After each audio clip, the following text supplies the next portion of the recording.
Hi, it's Gosia here. Bless you. Want to say a few minutes in English and then in Polish.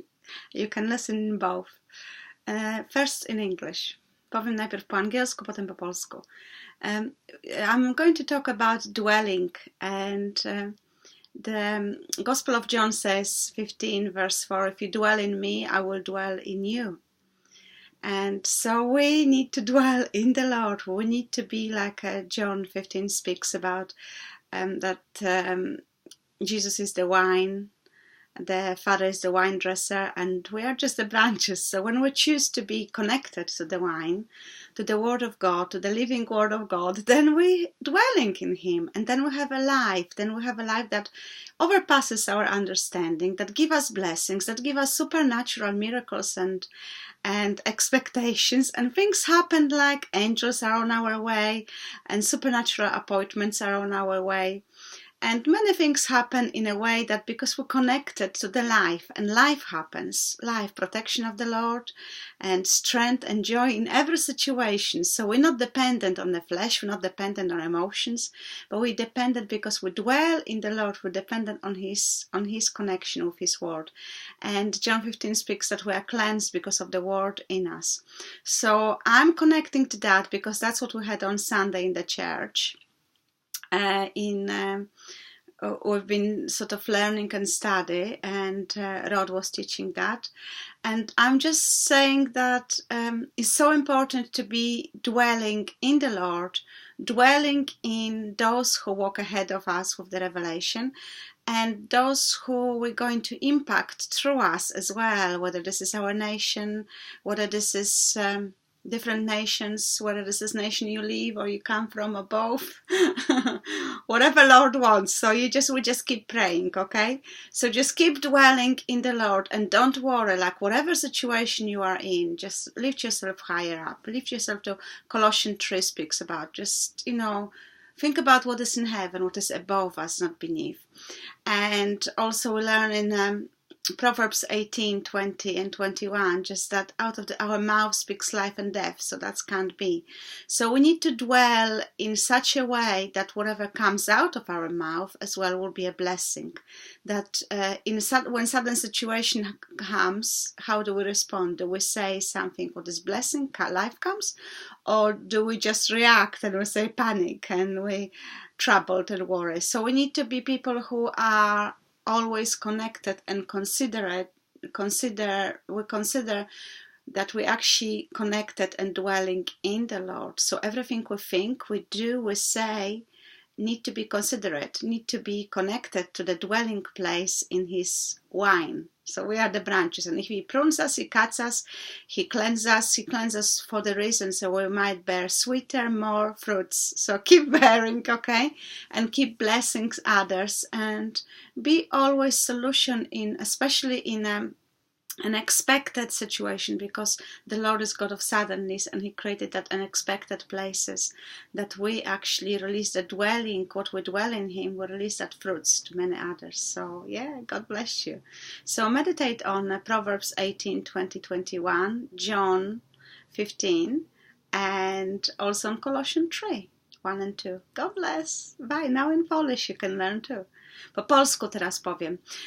A żebyśmy mogli być połączeni z winoroślą, a żebyśmy mogli trwać w Bogu. Co to znaczy trwać w Bogu? Kim jest ten Bóg? Bóg jest dobrym Bogiem, który po prostu jest, daje nam wskazówki przez Słowo Boże, daje nam po prostu, jak mamy żyć. I ewangelia Jana 15, to co się uczyliśmy w kościele, to co mój z jednych najlepszych nauczycieli, Rod Anderson, naucza, mówi właśnie, żebyśmy mogli trwać w winorośli, że my jesteśmy gałęziami, a Jezus jest naszą winoroślą, a Ojciec jest tym, który po prostu uprawia całą winorośl, tak? I nas pielęgnuje. Czasami Bóg nas podcina, czasami przycina, czasami oszlifowuje, czasami oczyszcza, ale dla Jego dobra, żebyśmy mogli przynosić coraz więcej owoców. I o tym uczyliśmy się w Kościele. I jak zaczynamy medytować o rzeczach, które ci, co przed nami poszli, którzy są dla nas jak gdyby ojcami duchowymi, nauczycielami, ludzie, którzy są dla nas przykładem duchowym, żebyśmy mogli połączyć się i z tym, co ludzie mają dla nas, i z tym, co Pan Bóg nam da nas, bo Bóg jest Bogiem, który buduje z przeszłości, buduje z wielu, wielu pokoleń, żebyśmy mogli wypełnić zadanie nasze na ziemi. I jak Ewangelia właśnie Jana 15 mówi, żebyśmy mogli w werset 4 trwać w Nim. Jeżeli my trwamy w Nim, to On w nas. Okay? A że oczyszczenie czy różne sytuacje przychodzą, to się nie przejmuj, to nie panikuj, po prostu wykrzycz się raz i porządnie, powiedz: Panie, ufam Tobie dzisiaj. I Księga Przysłów 18 mówi, 20 i 21 mówi, że z owoców naszych ust, że wychodzi życie i śmierć. Że to, co rozmyślamy, to, co mówimy, po prostu to tym zasilamy i budujemy siebie. To z owoców tego, co myślimy, co mówimy, zaczynamy jeść. I dlatego bardzo ważne jest, jak trwamy w Panu, to żeby nasze usta wiedziały, co mają mówić. I to nie wtedy, uczymy się, jak wszystko dobrze się układa, ale w nagłych sytuacjach, kiedy rzeczy są pełne niepowodzenia, kiedy czy to jest braki, czy to są finanse, relacje, czy zdrowie, czy cokolwiek innego, żebyśmy nauczyli się wtedy, ja będę mówić o tym, co w niebie, Kolosan 3, będę patrzeć na to, co Kolosan 3, werset 1-2, będę patrzeć na to, co w górze, a nie na to, co na dole. I bardzo ważne, to ja to mówię w skrócie, ale żeby o tym porozmyślać, to weź sobie na kartce, wypisz Kolosan 3, 1-2, wypisz sobie Jana 15 od wersetu 1 do 4, że Pan jest winoroślą, my jesteśmy Jego gałęziami, On nas obcina, przycina, ale żebyśmy trwali w Nim i owoc obfity wydawali, miły owoc w nas i przez nas, dla wielu innych, żebyśmy mogli uczyć się od tych, co już wydają owoc, ale też po prostu dawać owoc dla wielu innych, tak? I żebyśmy byli ludźmi, którzy z naszych ust dają życie, w każdej sytuacji po prostu, żebyśmy mówili, życie znaczy pozytywne myślenie, budowanie się, bo po prostu emocje nam czasami biorą w górę i mówią: to mi nie wychodzi, to się tak zdarzyło, to tamto. My musimy uważać, co mówimy, bo tym się karmimy potem. Jak mówimy coś na przykład złego, czy o sobie, czy o innych, czy o dzieciach naszych, czy o kimkolwiek innych, to te owoce wracają do nas. Nie bądźmy ludźmi, którzy pielęgnują, trwajmy w winorośli, żebyśmy byli gałęziami, które są mądre, które są obficie, przynoszą owoce.